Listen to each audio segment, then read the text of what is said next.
Pangalawa na final ng abogado ay yung interim release.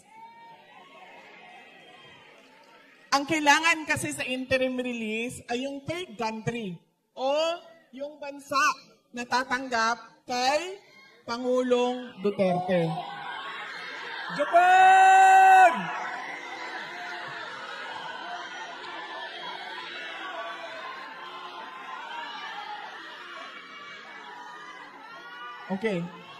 Okay, sandali lang. Tatagal tayo sa sigawan ninyo, sandali lang. Ituloy ko muna aking update. So, kailangan ito ng third country. Nag-file na yung lawyer. Kung makikita nyo sa ICC website, meron ng third country doon. Meron ng isang bansa na nagsabi na okay lang na dito ninyo ilagay si dating Pangulong Rodrigo Duterte. Kung maalala ninyo, noong siya ay pinasok sa detention unit, medyo natagalan ang pag-file namin ng interim release.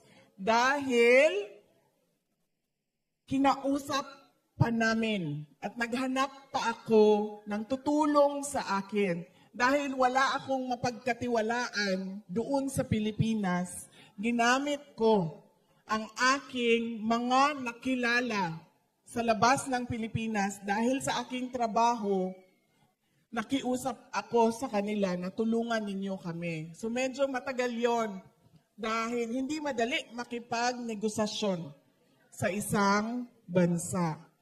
Pero sabi ko nga, dahil sa pagdarasal ninyo, may mga good news na nangyayari. So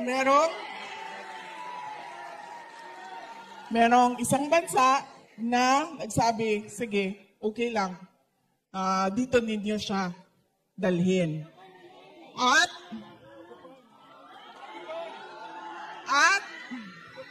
masasabi ko, hindi Japan. Yun lang. Hindi ko masabi sa inyo kung saan, pero pwede kong sabihin, hindi siya sa Japan. Tapos,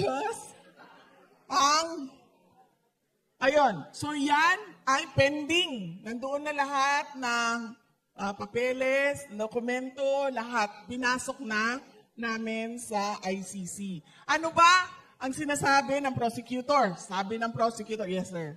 Sabi, oo, yes sir, pero kailangan kasi tanggapin siya noong bansa. Hindi pwedeng